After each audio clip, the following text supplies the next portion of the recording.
Hello everyone, welcome back to the nursing series. Last videos ਵਿੱਚ ਅਸੀਂ discuss ਕਰ ਰਹੇ ਸੀਗੇ ਸਟਾਫ ਨਰਸ ਐਗਜ਼ਾਮ ਲਈ ਕੁਝ ਪ੍ਰੀਵੀਅਸ ਈਅਰ ਕੁਐਸਚਨਸ, ਸੋ ਉਹਨਾਂ ਨੂੰ ਕੰਟੀਨਿਊ ਕਰਦੇ ਹਾਂ. Let's see our first question now. With reference to National Rural Health Mission, which of the following is not the job of ASHA, a trained community health worker? ਹੁਣ ਆਸ਼ਾ worker ਜਿਹੜੀ ਹੁੰਦੀ ਆ, ਇਹਨਾਂ ਵਿੱਚੋਂ ਆਪਸ਼ਨਸ ਤੋਂ ਉਹਦੀ ਜੌਬ ਕਿਹੜੀ ਨਹੀਂ ਹੈਗੀ. Let's see. So first option ਆਪਣੇ ਕੋਲ ਦਿੱਤੀ ਹੋਈ ਹੈ, accompanying woman to health facility for antenatal checkup. ਇਹ ਆਸ਼ਾ ਦਾ ਵਰਕ ਹੈਗਾ ਆ, ਬਿਕੋਜ਼ ਆਸ਼ਾ ਨੇ ਹੀ ਐਂਟੀਨੇਟਲ ਚੈੱਕਅਪ ਲਈ ਵੂਮੈਨ ਨੂੰ ਫੈਸਿਲਿਟੀ ਤੱਕ ਲੈ ਕੇ ਜਾਣਾ ਹੁੰਦਾ ਆ. ਸੋ ਆਪਾਂ ਆਨਸਰ 'ਚ ਸਿਲੈਕਟ ਕਰਨਾ ਹੈ not the job. So this is wrong option. Second option, using pregnancy test kits for early detection of pregnancy. ASHA ਨੂੰ training provide ਕੀਤੀ ਜਾਂਦੀ ਹੈ regarding pregnancy test. So this is also wrong option because ਇਹ ਉਹਨਾਂ ਦੇ scope 'ਚ ਹੈਗਾ ਆ, ਉਹ ਕਰਦੇ ਆ. Then option C, providing information on nutrition and immunization. So ਜਿਹੜੀ ASHA workers ਹੁੰਦੇ ਆ, ਇਹ community 'ਚ educator ਹੁੰਦੇ ਆ, ਇਹਨਾਂ ਨੇ awareness spread ਕਰਨੀ ਹੁੰਦੀ ਆ regarding nutrition and immunization. So this is their job. ਇਹ wrong option ਹੋਗੀ. Then option D, conducting delivery of the baby. ਇਹ ਆਸ਼ਾ ਦੀ ਜੌਬ ਨਹੀਂ ਹੈਗੀ ਐਂਡ ਆਪਾਂ ਆਨਸਰ 'ਚ ਸਿਲੈਕਟ ਹੀ ਉਹੀ ਆਪਸ਼ਨ ਕਰਨੀ ਆ, not the job of Asha. So this is the right option over here, ਕਿਉਂਕਿ ਜਿਹੜੀ ਆਸ਼ਾ ਵਰਕਰਸ ਨੇ ਉਹ ਡਿਲੀਵਰੀ ਕੰਡਕਟ ਨਹੀਂ ਕਰ ਸਕਦੇ ਹੈਗੇ. ਇਹ ਸਿਰਫ ਟ੍ਰੇਨਡ ਬਰਥ ਅਟੈਂਡੈਂਟਸ ਜਾਂ ਫਿਰ ਨਰਸ ਜਾਂ ਡਾਕਟਰ ਹੀ ਕਰ ਸਕਦੇ ਆ. Next question, an education program is being conducted on standard precautions. The nurse understands that primary purpose of standard precautions with all client sets.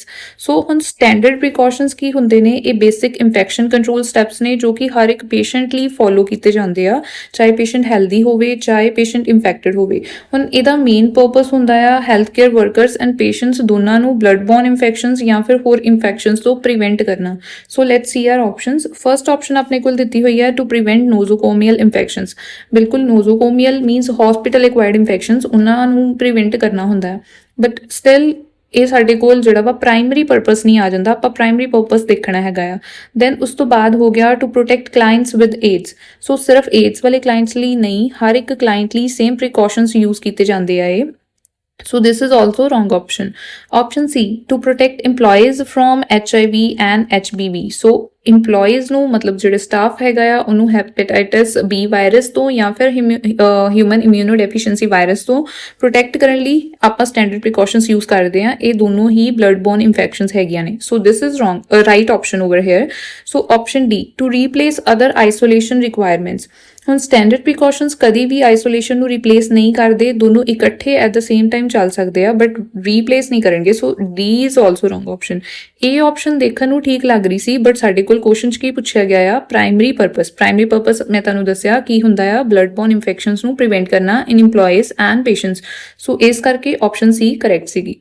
Next question, a 32-year-old patient is admitted to burns unit with burn injury to anterior posterior chest and abdomen. Which of the following assessment is most important for this client in first 48 hours? So ਜਿੱਥੇ ਸਾਡੇ ਕੋਲ most important ਵਾਲਾ question ਆ ਜਾਂਦਾ ਹੈ ਨਾ, it means ਉੱਥੇ ਸਾਡੇ ਕੋਲ ਜਿੰਨੀਆਂ options ਦਿੱਤੀਆਂ ਸਾਨੂੰ ਸਾਰੀਆਂ ਹੀ ਠੀਕ ਲੱਗ ਰਹੀਆਂ ਹੋਗੀਆਂ but still ਉਹਨਾਂ ਵਿੱਚੋਂ ਆਪਾਂ ਇੱਕ option select ਕਰਨੀ ਆ ਜਿਹੜੀ ਸਭ ਤੋਂ ਜ਼ਿਆਦਾ important ਆ, ਸਾਡੇ ਕੋਲ critical ਆ, ਜਿਹਨੂੰ ਆਪਾਂ priority ਦੇਵਾਂਗੇ. ਸੋ ਕੁਐਸਚਨ ਦੇ ਵਿੱਚ ਸਾਡੇ ਕੋਲ ਲਿਖਿਆ ਹੋਇਆ ਆ ਫਸਟ 48 ਆਵਰਸ ਦੇ ਵਿੱਚ ਸਾਡੇ ਕੋਲ ਅਸੈਸਮੈਂਟ ਦੇ ਵਿੱਚ ਮੋਸਟ ਇੰਪੋਰਟੈਂਟ ਥਿੰਗ ਕਿਹੜੀ ਹੋਊਗੀ. ਹੁਣ ਜਿਹੜਾ ਬਰਨ ਵਾਲਾ ਪੇਸ਼ੈਂਟ ਹੈਗਾ ਆ, ਫਸਟ 48 ਆਵਰਸ ਦਾ ਮਤਲਬ ਉਹਦੀ ਫਲੂਇਡ ਰਿਸਰਸੀਟੇਸ਼ਨ ਉੱਥੇ ਚੱਲਣ ਦੀ ਹੈਗੀ ਆ ਐਂਡ ਉਸ ਟਾਈਮ ਉਹਦੀ ਇਫੈਕਟਿਵਨੈਸ ਨੂੰ ਚੈੱਕ ਕਰਨ ਲਈ ਸਾਡੇ ਕੋਲ ਬੈਸਟ ਇੰਡੀਕੇਟਰ ਹੁੰਦਾ ਆ ਆਰਲੀ ਯੂਰਿਨ ਆਊਟਪੁੱਟ ਮੈਰ ਕਰਨਾ. ਬਿਕੋਜ਼ ਜੇ ਪਰਸਨ ਦਾ ਯੂਰਿਨ ਆਊਟਪੁੱਟ ਡਿਕਰੀਜ਼ ਹੁੰਦਾ ਆ, ਉਹ ਅਰਲੀ ਇੰਡੀਕੇਟਰ ਹੁੰਦਾ ਹੈ ਕਿ ਪੇਸ਼ੈਂਟ ਸ਼ੌਕ ਦੇ ਵਿੱਚ ਜਾਂਦੇ ਆ. So that's why this is right option over hair. Next option B, frequent assessment of pain. ਹੁਣ ਪੇਨ ਨੂੰ ਅਸੈਸ ਕਰਨਾ ਵੀ ਜ਼ਰੂਰੀ ਹੁੰਦਾ ਹੈ ਬਟ ਪੇਨ ਲਾਈਫ ਥ੍ਰੈਟਨਿੰਗ ਨਹੀਂ ਹੈਗੀ, ਜਿਵੇਂ ਕਿ ਹਾਈਪੋਵਲੀਮੀਆ ਹੋਗਾ ਜਾਂ ਸ਼ੌਕ ਹੋਗਾ. ਸੋ ਇਸ ਕਰਕੇ ਇਹਨੂੰ ਆਪਾਂ ਪ੍ਰਾਇੋਰਿਟੀ ਲਿਸਟ 'ਚੋਂ ਕੱਢਤਾ. Then option C, early BP measurement. ਹੁਣ ਬੀਪੀ ਮੈਜ਼ਰ ਕਰਨਾ ਵੀ ਯੂਜ਼ਫੁਲ ਹੁੰਦਾ ਆ ਬਟ ਯੂਰਿਨ ਆਊਟਪੁੱਟ ਜਿਹੜਾ ਆ ਉਹ ਜ਼ਿਆਦਾ ਸੈਂਸਿਟਿਵ ਇੰਡੀਕੇਟਰ ਹੈਗਾ ਆ, ਜਿੱਥੋਂ ਸਾਨੂੰ ਪਤਾ ਲੱਗ ਜੂ ਪੇਸ਼ੈਂਟ ਸ਼ੌਕ ਵਿੱਚ ਤੇ ਨਹੀਂ ਜਾਂਦਿਆ ਹੈਗਾ. ਸੋ ਇਹਨੂੰ ਵੀ ਆਪਾਂ ਰੋਂਗ ਕਰਤਾ. Option D, assessment of skin care and skin colour and capillary refill. So ਇਹ ਸਰਕੂਲੇਸ਼ਨ ਦੇ ਇਨਡਾਇਰੈਕਟ ਸਾਈਨਸ ਨੇ, ਤੋਂ ਸਾਨੂੰ ਪਤਾ ਲੱਗਦਾ ਹੈ ਪੇਸ਼ੈਂਟ ਦੀ ਸਰਕੂਲੇਸ਼ਨ ਦਾ, ਬਟ ਫਲੂਇਡ ਬੈਲੈਂਸ ਨੂੰ ਡਾਇਰੈਕਟ ਯੂਰਿਨ ਆਊਟਪੁੱਟ ਨਾਲ ਹੀ ਆਪਾਂ ਅਸੈਸ ਕਰ ਸਕਦੇ ਹਾਂ. So this is also wrong option over here. Next question, what is the term used for high-pitched musical sounds in client during respiratory assessment? So high-pitched musical sounds and ਇਹ ਹੁੰਦੀਆਂ ਨੇ ਵੀਜ਼ਿੰਗ ਦੇ ਵਿੱਚ, ਮੀਨਸ ਜਦੋਂ patient ਐਕਸਪੀਰੇਸ਼ਨ phase ਦੇ ਵਿੱਚ ਹੁੰਦਾ ਆ, ਉਹ ਬਰੀਥ ਆਊਟ ਕਰਨ ਦਿਆ ਹੁੰਦਾ ਆ, ਉਸ ਟਾਈਮ ਤੇ ਉਹ ਬਹੁਤ ਜ਼ਿਆਦਾ ਹਾਈ ਪਿਚ ਵਾਲੀ ਮਿਊਜ਼ੀਕਲ ਸਾਊਂਡ ਆਉਂਦੀ ਹੈ। ਐਂਡ ਉਹ ਕਿਉਂ ਆਉਂਦੀ ਆ? ਕਿਉਂਕਿ ਪੇਸ਼ੈਂਟ ਦਾ ਏਅਰਵੇ ਨੈਰੋ ਹੋ ਗਿਆ ਹੁੰਦਾ ਆ। ਐਂਡ ਕਿਹੜੀ ਕੰਡੀਸ਼ਨਸ ਵਿੱਚ ਹੁੰਦਾ ਆ? Like asthma, COPD। ਸੋ ਉਹਨਾਂ ਕੰਡੀਸ਼ਨਸ ਵਿੱਚ ਵੀਜ਼ਿੰਗ ਹੁੰਦੀ ਆ। Let's see other options. First is crowing. ਹੁਣ ਕਰੋਇੰਗ ਜਿਹੜੀ ਆ ਇਨਸਪੀਰੇਟਰੀ ਸਾਊਂਡ ਆ, ਜਦੋਂ ਪੇਸ਼ੈਂਟ ਬਰੀਥ ਇਨ ਕਰਦਾ ਉਸ ਟਾਈਮ ਤੇ ਬਹੁਤ ਹਾਰਸ਼ ਸਾਊਂਡ ਜਿਹੜੀ ਆਉਣੀ। ਐਂਡ ਇਹਦਾ ਮੇਨ ਕਾਜ਼ ਹੁੰਦਾ ਹੈ ਲਿਰਿੰਕਸ ਦੀ ਜਿਹੜੀ obstruction ਹੋਈ ਆ, ਲਰਿੰਜੀਅਲ obstruction ਕਰਕੇ ਹੁੰਦਾ ਆ। ਐਂਡ ਇਹ ਮਿਊਜ਼ੀਕਲ ਸਾਊਂਡ ਨਹੀਂ ਹੈਗੀ। ਕੁਐਸਚਨ 'ਚ ਸਾਨੂੰ ਪੁੱਛਿਆ ਗਿਆ ਹੈ high pitched musical sound. Option C ਹੈਗੀ ਆ ਸਟਰੀਡਰ। ਸੋ ਜਿਹੜਾ ਸਟਰੀਡਰ ਹੈਗਾ ਆ, ਸਟਰੀਡਰ ਵੀ ਇਨਸਪੀਰੇਟਰੀ ਸਾਊਂਡ ਹੈਗੀ ਆ due to upper airway obstruction and ਇਹ ਵੀ ਮਿਊਜ਼ੀਕਲ ਨਹੀਂ ਹੁੰਦੀ। ਐਂਡ ਸਾਈ ਜਸਟ ਹੁੰਦਾ ਹੈ ਕਿ ਆਪਾਂ ਰਿਲੈਕਸ ਜਦੋਂ ਕਰਦੇ ਆ ਉਦੋਂ ਸਾਈ ਕਰਦੇ ਆ। ਐਂਡ ਇਹ ਵੀ ਬਿਲਕੁਲ irrelevant ਆਪਸ਼ਨ ਦਿੱਤੀ ਹੋਈ ਹੈ ਇੱਥੇ। ਦੈਨ ਨੈਕਸਟ ਕੁਐਸਚਨ ਆਪਣੇ ਕੋਲ ਆ ਗਿਆ ਜੀ, which of the following should the nurse expect to note as a frequent complication for a client with congenital heart disease? So congenital heart disease means birth ਤੋਂ ਹੀ ਬੱਚੇ ਨੂੰ ਕੋਈ ਡਿਫੈਕਟ ਹੈਗਾ ਆ ਉਹਦੇ ਹਾਰਟ ਦੇ ਵਿੱਚ। ਸੋ ਉਹਦੇ ਕਰਕੇ ਕਿਹੜੀ frequent complication ਆ ਸਕਦੀ ਆ? Let's C. ਫਰਸਟ ਆਪਸ਼ਨ ਹੈਗੀ ਆ frequent chest infections। ਸੋ ਇਹ ਬਿਲਕੁਲ congenital heart disease ਕਰਕੇ ਇਹ ਪ੍ਰੋਬਲਮ ਆਉਂਦੀ ਹੈ, ਕਿਉਂਕਿ ਹਾਰਟ ਡਿਸੀਜ਼ ਜਿਹੜੀ ਹੈਗੀ ਆ, ਹਾਰਟ ਦੇ ਵਿੱਚ ਕਿਸੇ ਨਾ ਕਿਸੇ ਤਰ੍ਹਾਂ ਦੀ ਪ੍ਰੋਬਲਮ ਹੈਗੀ ਆ, ਉਹਦੀ ਐਬਨੋਰਮੈਲਿਟੀ ਆ ਫਾਰਮੇਸ਼ਨ ਦੇ ਵਿੱਚ, ਜਿਹਦੇ ਕਰਕੇ ਸਰਕੂਲੇਸ਼ਨ ਪ੍ਰੋਪਰਲੀ ਨਹੀਂ ਹੋ ਪਾਉਂਦੀ। ਹੁਣ ਸਰਕੂਲੇਸ਼ਨ ਪ੍ਰੋਪਰਲੀ ਨਹੀਂ ਹੁੰਦੀ, ਇਟ ਮੀਨਸ ਫਲੂਇਡ ਬਿਲਡਅਪ ਹੁੰਦਿਆ ਆ। ਐਂਡ ਜਦੋਂ ਫਲੂਇਡ ਲੰਗਸ ਦੇ ਵਿੱਚ ਬਿਲਡਅਪ ਹੋਊਗਾ, ਉਹਦੇ ਕਰਕੇ ਪਲਮਨਰੀ ਕੰਜੈਸ਼ਨ ਹੋਊਗੀ, ਜਿਹਦੇ ਕਰਕੇ ਲੰਗਸ ਇਨਫੈਕਸ਼ਨ ਨੂੰ ਬਹੁਤ ਪ੍ਰੋਨ ਹੋ ਜਾਂਦੇ ਆ। ਹੁਣ ਲੰਗਸ ਦੇ ਵਿੱਚ ਇਨਫੈਕਸ਼ਨ ਹੁੰਦੀ ਆ, ਦੈਟਸ ਵਾਈ ਆਪਾਂ ਇਹ ਆਪਸ਼ਨ ਸਿਲੈਕਟ ਕੀਤੀ, recurrent chest infection. Let's see other options. Bleeding tendencies. Heart defect ਦੇ ਨਾਲ ਕੋਗੂਲੇਸ਼ਨ ਨੂੰ ਕੋਈ ਅਸਰ ਨਹੀਂ ਹੁੰਦਾ, ਸੋ ਬਲੀਡਿੰਗ ਦਾ ਇਹਦੇ ਨਾਲ ਕੋਈ ਵੀ ਰਿਲੇਸ਼ਨ ਨਹੀਂ ਹੈਗਾ। Option C frequent vomiting and diarrhoea. ਇਹ GI ਇਸ਼ੂਜ਼ ਨੇ, ਹਾਰਟ ਡਿਫੈਕਟ ਦੇ ਕਰਕੇ ਨਹੀਂ ਆਉਣਗੇ। Option D seizure disorder. Seizure disorder ਵੀ ਜਿਹੜੀ ਹੈਗੀ ਆ ਕੰਜੈਂਟਲ ਹਾਰਟ ਡਿਫੈਕਟ ਦੀ ਕੰਪਲਿਕੇਸ਼ਨ ਨਹੀਂ ਹੈਗੀ ਬਿਲਕੁਲ ਵੀ। So this is also wrong. Next question, main complication of appendicitis is। ਸੋ ਹੁਣ appendicitis ਕੀ ਹੁੰਦੀ ਆ? appendicitis ਹੁੰਦੀ ਆ ਅਪੈਂਡਿਕਸ ਦੀ ਇਨਫਲੇਮੇਸ਼ਨ ਹੋ ਜਾਣਾ। ਸੋ ਅਪੈਂਡਿਕਸ ਦੀ ਇਨਫਲੇਮੇਸ਼ਨ ਹੋਣ ਦੀ ਤੇ ਉਹਦੇ ਕਰਕੇ ਕੰਪਲਿਕੇਸ਼ਨ ਕੀ ਆਊਗੀ? Let's see our options. Perforation, piles, jaundice or liver cirrhosis. So first option ਦਿੱਤੀ ਹੋਈ ਆ ਪਰਫੋਰੇਸ਼ਨ। ਪਰਫੋਰੇਸ਼ਨ ਕਦੋਂ ਹੁੰਦੀ ਆ? ਜਦੋਂ ਹੁਣ ਅਪੈਂਡਿਕਸ ਦੀ ਇਨਫਲੇਮੇਸ਼ਨ ਹੋਈ ਪਈ ਸੀਗੀ ਐਂਡ ਇੰਨੀ ਕੁ ਜ਼ਿਆਦਾ ਉਹ ਸੀਵੀਅਰ ਹੋ ਗਈ ਕਿ ਅਪੈਂਡਿਕਸ ਰਪਚਰ ਕਰ ਗਈ। ਐਂਡ ਇਹ ਕਦੋਂ ਹੁੰਦੀ ਆ? ਜਦੋਂ ਆਪਾਂ ਅਪੈਂਡਿਸਾਈਟਿਸ ਨੂੰ ਟ੍ਰੀਟ ਨਹੀਂ ਕਰਦੇ ਹੈਗੇ।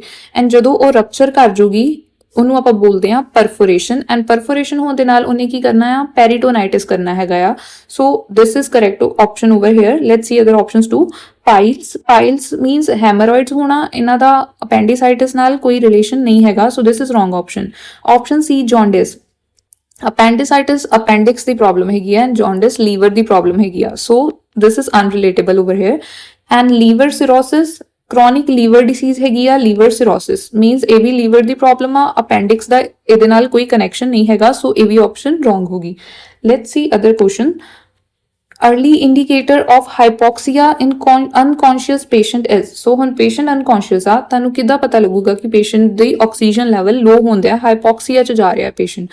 ਆਪਸ਼ਨ ਸਾਡੇ ਕੋਲ ਨੇ cyanosis, restlessness, tachycardia and hypovolaemia. One by one options ਦੇਖਦੇ ਹਾਂ। ਫਰਸਟ ਸਾਈਨੋਸਿਸ। ਸਾਈਨੋਸਿਸ ਜਿਹੜਾ ਹੈਗਾ ਹਾਈਪੋਕਸੀਆ ਦਾ ਸਾਈਨ ਹੈਗਾ ਆ, ਬਟ ਇਹ ਲੇਟ ਸਾਈਨ ਹੈਗਾ ਆ। ਕੁਐਸਚਨ 'ਚ ਕੀ ਪੁੱਛਿਆ ਗਿਆ ਸਾਨੂੰ? Early indicator. ਸਾਈਨੋਸਿਸ ਉਦੋਂ ਹੁੰਦਾ ਹੈ ਜਦੋਂ ਆਕਸੀਜਨ ਸੈਚੂਰੇਸ਼ਨ ਆਲਰੇਡੀ ਬਹੁਤ ਜ਼ਿਆਦਾ ਲੋ ਹੋ ਚੁੱਕੀ ਹੋਵੇ। ਸੋ ਇਹ ਲੇਟ ਸਾਈਨ ਆ। This is not right over here. Restlessness, ਹੁਣ ਜਦੋਂ ਵੀ ਪੇਸ਼ੈਂਟ ਨੂੰ ਹਾਈਪੋਕਸੀਆ ਹੁੰਦਿਆ ਹੋਊਗਾ ਉਹਦੇ ਵਿੱਚ ਸਭ ਤੋਂ ਪਹਿਲਾਂ ਮੈਂਟਲ ਸਟੇਟਸ ਚੇਂਜਸ ਆਉਣੇ ਸ਼ੁਰੂ ਹੁੰਦੇ ਆ, ਬਟ ਇੱਥੇ ਸਾਡੇ ਕੋਲ ਅਨਕੌਂਸ਼ੀਅਸ ਪੇਸ਼ੈਂਟ ਦਿੱਤਾ ਹੋਇਆ। ਸੋ ਸਾਨੂੰ ਕਿੱਦਾਂ ਪਤਾ ਲੱਗੂਗਾ ਕਿ ਪੇਸ਼ੈਂਟ ਦਾ ਆਕਸੀਜਨ ਲੈਵਲ ਲੋ ਹੁੰਦਿਆ ਆ? ਚਾਹੇ ਪੇਸ਼ੈਂਟ ਕੌਂਸ਼ੀਅਸ ਹੋਵੇ ਚਾਹੇ ਪੇਸ਼ੈਂਟ ਅਨਕੌਂਸ਼ੀਅਸ ਹੋਵੇ, ਦੋਨਾਂ ਦੇ ਵਿੱਚ ਹੀ ਰੈਸਟਲੈਸਨੈਸ ਹੀ ਹੋਊਗੀ। So this is correct option over here. Then tachycardia. ਹੁਣ ਟੈਕੀਕਾਰਡੀਆ अर्ਲੀ ਸਾਈਨ ਹੈਗਾ ਆ ਬਿਲਕੁਲ ਹਾਈਪੋਕਸੀਆ ਦਾ, ਬਟ ਇਸ ਤੋਂ ਪਹਿਲਾਂ ਜਿਹੜਾ ਸਾਈਨ ਦਿਖਦਾ ਆ ਉਹ ਰੈਸਟਲੈਸਨੈਸ ਆ। So this is wrong over here. Then is hypovolaemia. Hypovolaemia cause ਹੈ ਸ਼ੌਕ ਦਾ ਐਂਡ ਇਹ ਹਾਈਪੋਕਸੀਆ ਦਾ अर्ਲੀ ਸਾਈਨ ਨਹੀਂ ਹੈਗਾ। So this is wrong option over here. Varicosities are usually examined by, so varicosities ਨੂੰ ਆਪਾਂ ਕਿੱਦਾਂ examine ਕਰ ਸਕਦੇ ਹਾਂ? ਹੁਣ ਵੈਰੀਕੋਸਾਈਟਸ ਹੁੰਦਾ ਆ ਸਵੋਲਨ ਜਾਂ ਟਵਿਸਟਡ ਵੇਨਸ ਜਿਹੜੀਆਂ ਕਿ ਯੂਜੂਅਲੀ ਲੈਗਸ ਦੇ ਵਿੱਚ ਹੁੰਦੀਆਂ ਆ, ਜਿੱਥੇ ਬਲੱਡ ਪ੍ਰੋਪਰਲੀ ਹਾਰਟ ਵੱਲ ਰਿਟਰਨ ਨਹੀਂ ਕਰ ਪਾਉਂਦਾ।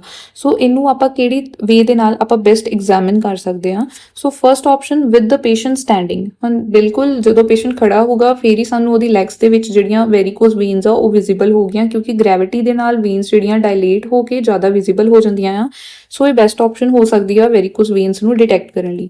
ਅਦਰ ਆਪਸ਼ਨਸ ਦੇਖਦੇ ਹਾਂ। B option is with the patient lying flat. ਇਹ ਬਿਲਕੁਲ ਰੋਂਗ ਆਪਸ਼ਨ ਹੈਗੀ ਹੈ, ਕਿਉਂਕਿ ਜਦੋਂ ਪੇਸ਼ੈਂਟ ਲਾਈ ਡਾਊਨ ਕਰੂਗਾ ਵੇਨਸ ਕੋਲੈਪਸ ਹੋ ਜਾਂਦੀਆਂ, ਪ੍ਰੋਪਰ ਉਹਨਾਂ ਨੂੰ ਐਗਜ਼ਾਮਿਨ ਨਹੀਂ ਕੀਤਾ ਜਾ ਸਕਦਾ। Then C with the patient in left lateral position.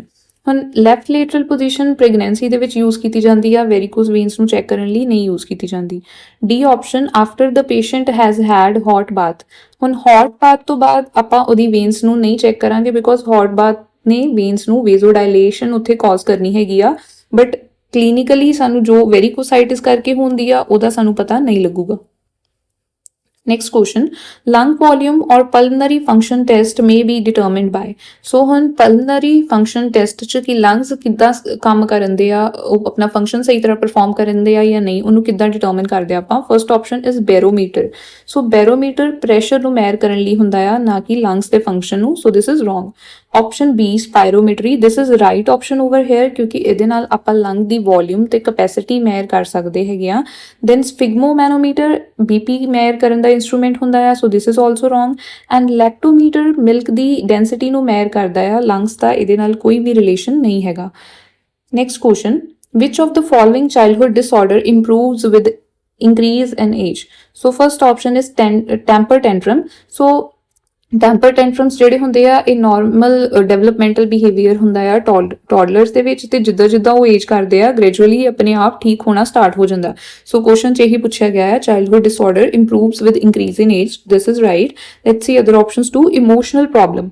ਹੁਣ ਇਮੋਸ਼ਨਲ ਪ੍ਰੋਬਲਮਸ ਦੇ ਵਿੱਚ ਆ ਜਾਂਦਾ ਆ ਸਟ੍ਰੈਸ, ਐਂਜ਼ਾਈਟੀ, ਲਾਈਕ ਡਿਪਰੈਸ਼ਨ ਹੋਣਾ। ਹੁਣ ਇਹ ਪ੍ਰੋਬਲਮਸ ਹੁੰਦੀਆਂ ਤੇ ਇਹ ਵਿਦ ਏਜ ਇੰਪਰੂਵ ਨਹੀਂ ਕਰਦੀਆਂ ਹੈਗੀਆਂ, ਇਹ ਐਡਲਟਹੁੱਡ ਤੱਕ ਉਦਾਂ ਹੀ ਪਰਸਿਸਟ ਕਰਨਗੀਆਂ। ਸੋ ਦਿਸ ਇਜ਼ ਰੋਂਗ ਆਪਸ਼ਨ ਹੋ ਰਿਹਾ ਹੈ। Conduct disorder.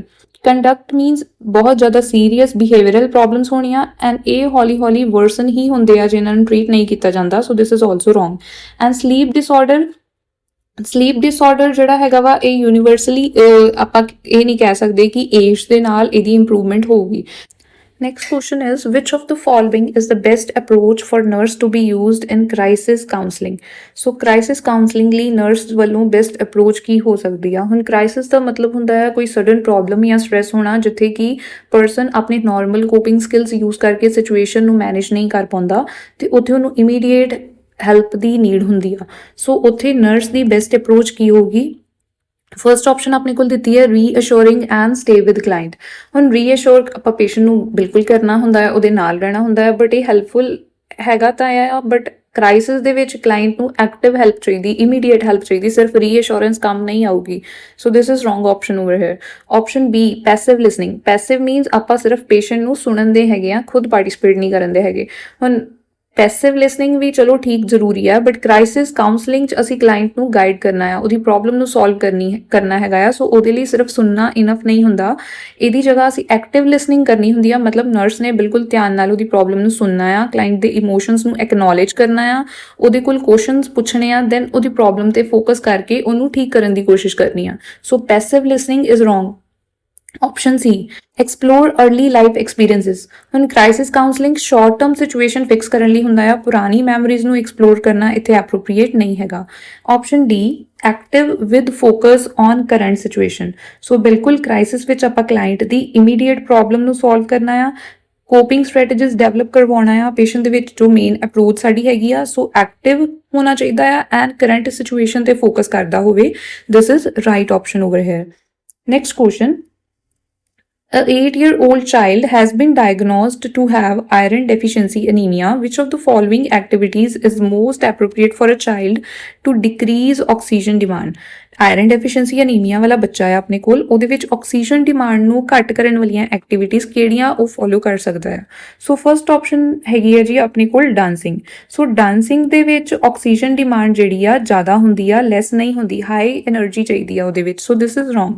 Playing video games low physical activity ਹੁੰਦੀ ਆ ਬਟ ਇਹਦੇ ਨਾਲ ਕੁਝ ਮੈਂਟਲ ਸਟ੍ਰੈਸ ਵੀ ਹੁੰਦੀ ਆ ਆਕਸੀਜਨ ਡਿਮਾਂਡ ਮੋਡਰੇਟ ਹੁੰਦੀ ਆ ਸੋ ਇਹਨੂੰ ਆਪਾਂ ਸੇਵ ਕਰਦੇ ਹਾਂ for the time next option reading a book ਹੁਣ ਰੀਡਿੰਗ ਅ ਬੁੱਕ ਇਹ ਬਹੁਤ ਜ਼ਿਆਦਾ ਕਾਮ ਟੈਕਨੀਕ ਹੈਗੀ ਆ ਆਕਸੀਜਨ ਕੰਜ਼ੰਪਸ਼ਨ ਬਿਲਕੁਲ ਘੱਟ ਹੁੰਦੀ ਆ ਐਂਡ ਬਹੁਤ ਆਈਡੀਅਲ ਹੈਗੀ ਆ for anaemic child then option D riding a bicycle ਹੁਣ ਬਾਈਸਾਈਕਲ ਰਾਈਡ ਕਰਨ ਲਈ ਵੀ ਜ਼ਿਆਦਾ એનર્ਜੀ ਚਾਹੀਦੀ ਆ ਮੀਨਸ ਆਕਸੀਜਨ ਡਿਮਾਂਡ ਇਨਕਰੀਜ਼ ਹੋਗੀ ਸੋ ਦਿਸ ਇਜ਼ ਰੋਂਗ ਆਪਸ਼ਨ ਹੁਣ ਆਪਣੇ ਕੋਲ ਆਪਸ਼ਨ ਬੀ ਤੇ ਸੀ ਚੋਂ ਜੇ ਆਪਾਂ ਚੂਜ਼ ਕਰਨਾ ਸੀਗਾ ਦੈਨ ਆਪਾਂ ਦੇਖਾਂਗੇ ਹੁਣ ਵੀਡੀਓ ਗੇਮਸ ਦੇ ਕਰਕੇ ਕੁਝ ਮੈਂਟਲ ਸਟ੍ਰੈਸ ਹੁੰਦੀ ਆ ਬਟ ਰੀਡਿੰਗ ਅ ਬੁੱਕ ਬਹੁਤ ਕਾਮ ਟੈਕਨੀਕ ਹੈਗੀ ਆ ਸੋ ਬੈਸਟ ਆਪਸ਼ਨ ਆਪਣੇ ਕੋਲ ਇੱਥੇ ਮੋਸਟ ਐਪਰੋਪ੍ਰੀਏਟ ਮੈਥਡ ਆਊਗਾ ਰੀਡਿੰਗ ਅ ਬੁੱਕ ਜਿਹਦੇ ਨਾਲ ਆਕਸੀਜਨ ਡਿਮਾਂਡ ਘੱਟ ਹੋਊਗੀ next question A mother of 3-year-old with esophageal reflux asked the nurse what she can do to lessen the baby's reflux.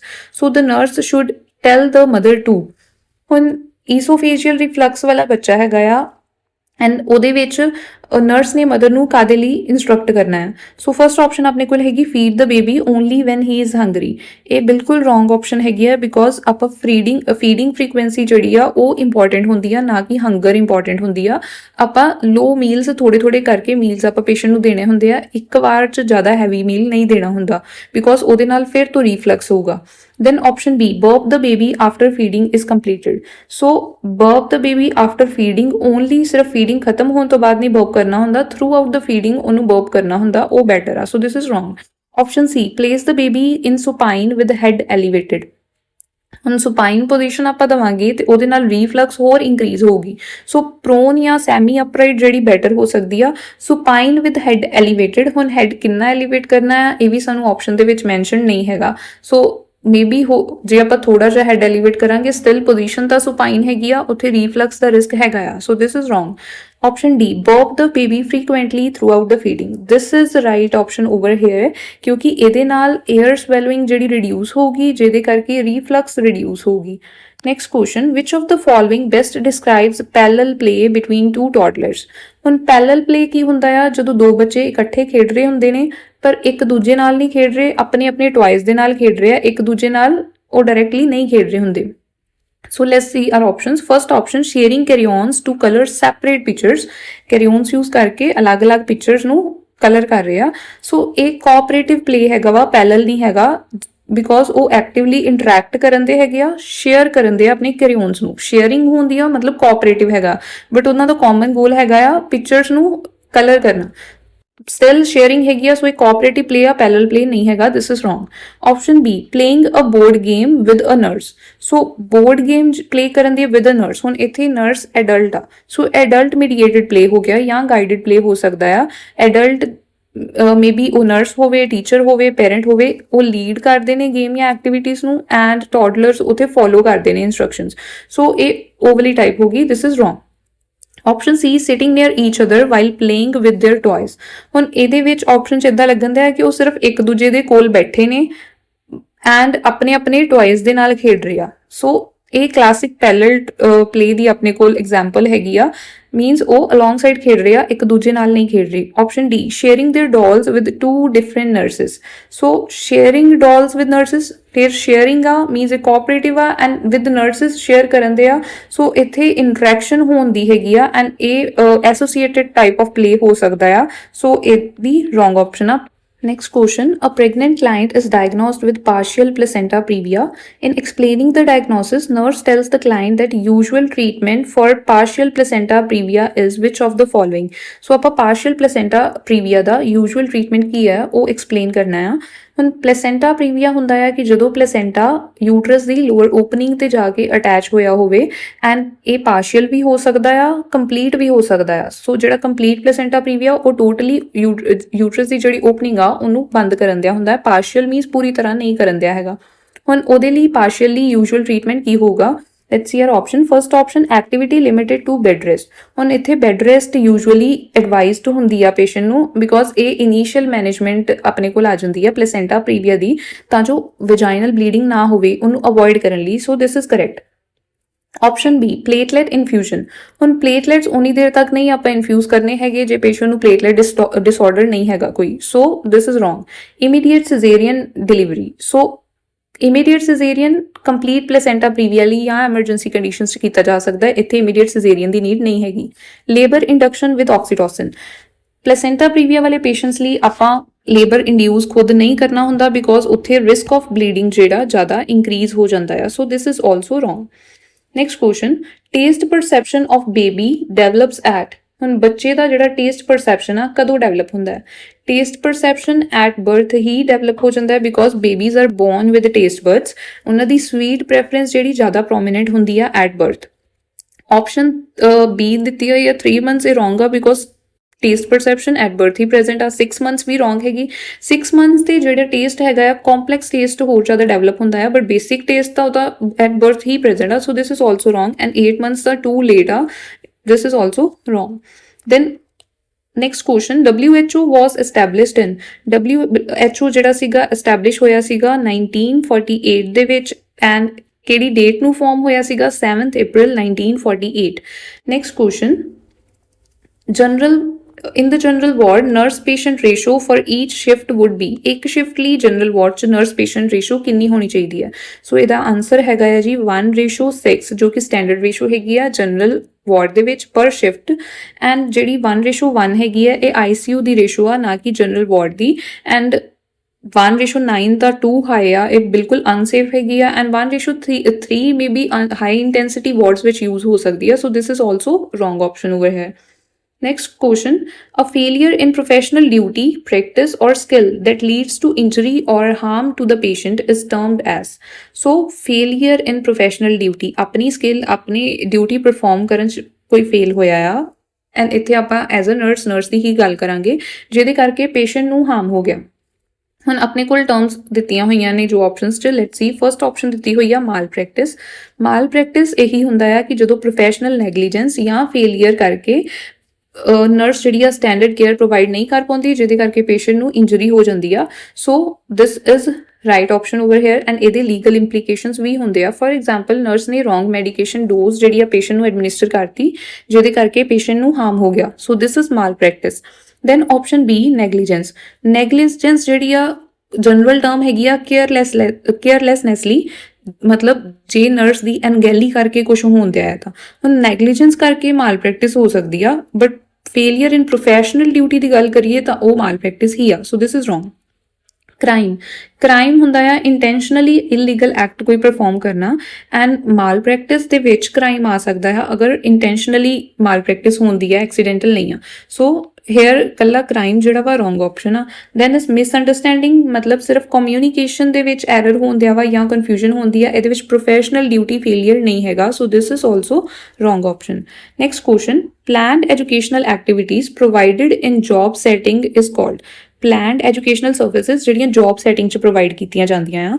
First option ਆਪਣੀ ਕੋਲ ਦਿੱਤੀ ਆ ਕੰਟੀਨਿਊਇੰਗ education. ਹੁਣ ਕੰਟੀਨਿਊਇੰਗ ਐਜੂਕੇਸ਼ਨ ਇਹ ਬ੍ਰੌਡ ਐਜੂਕੇਸ਼ਨ ਪ੍ਰੋਗਰਾਮ ਆ ਜੋ ਕਿ ਆਊਟਸਾਈਡ ਦਾ ਜੌਬ ਯੂਜੂਅਲੀ ਹੁੰਦਾ ਆ, ਲਾਈਕ ਕੋਈ ਵੀ ਪਰਸਨ ਹੈਗਾ ਉਹ ਜੌਬ ਵੀ ਕਰ ਰਿਹਾ ਹੈ ਨਾਲ ਆਨਲਾਈਨ ਕੋਰਸਿਸ ਕਰ ਰਿਹਾ, ਵਰਕਸ਼ਾਪਸ ਵਗੈਰਾ ਅਟੈਂਡ ਕਰਨ ਦਿਆ ਆ, ਸੋ ਇਹ ਜੌਬ ਸੈਟਿੰਗ ਦੇ ਵਿੱਚ ਨਹੀਂ ਹੁੰਦੀ, this is wrong. Option B job description ਦਾ ਮਤਲਬ ਹੁੰਦਾ ਆ ਡਾਕੂਮੈਂਟ ਉਹ ਵਾਲਾ ਜਿਹਦੇ ਵਿੱਚ ਜੋ ਵੀ ਪਰਸਨ ਦੇ ਰੋਲਸ ਐਂਡ ਰਿਸਪੌਂਸਿਬਿਲਿਟੀਜ਼ ਹੈਗੇ ਆ ਉਹ ਲਿਸਟ ਕੀਤੇ ਹੁੰਦੇ ਆ, ਇਹਦਾ ਐਜੂਕੇਸ਼ਨ ਜਾਂ ਟ੍ਰੇਨਿੰਗ ਨਾਲ ਕੋਈ ਲੈਣਾ ਦੇਣਾ ਨਹੀਂ ਆ, so this is wrong. Then is job analysis, ਆਪਣੀ ਡਿਊਟੀਜ਼ ਨੂੰ ਐਂਡ ਰਿਸਪੌਂਸਿਬਿਲਿਟੀਜ਼ ਦੀ ਪ੍ਰੋਪਰ ਸਟੱਡੀ ਕਰਨਾ ਐਂਡ ਜੋ ਉਹਦੇ ਲਈ ਸਕਿੱਲਸ ਰਿਕੁਆਇਰਡ ਨੇ ਉਹਨਾਂ ਨੂੰ ਆਈਡੈਂਟੀਫਾਈ ਕਰਨਾ, ਸੋ this is not education actually, so ਇਹ ਵੀ option wrong ਆ। option D in service education means planned educational ਜਾਂ training activities ਜੋ ਕਿ within the workplace conduct ਕੀਤੀਆਂ ਜਾਂਦੀਆਂ ਆ skills ਨੂੰ update ਕਰਨ ਲਈ, knowledge ਨੂੰ improve ਕਰਨ ਲਈ, so this is right option over here। ਇਹਦੀ example ਆਪਾਂ ਲੈ ਸਕਦੇ ਹਾਂ like hospital ਜਿਹੜਾ ਆ nurse ਨੂੰ training provide ਕਰਦਾ ਹੈ regarding some new techniques like ਉਹਨਾਂ ਦਾ CPR refresher courses ਕਰਵਾਏ ਜਾ ਰਹੇ ਆ ਜਾਂ infection control update programs ਉਹਨਾਂ ਨੂੰ ਕਰਵਾਏ ਜਾ ਰਹੇ ਆ ਉਹਨਾਂ ਦੀ knowledge ਨੂੰ update ਕਰਨ ਲਈ, so this is right option over here।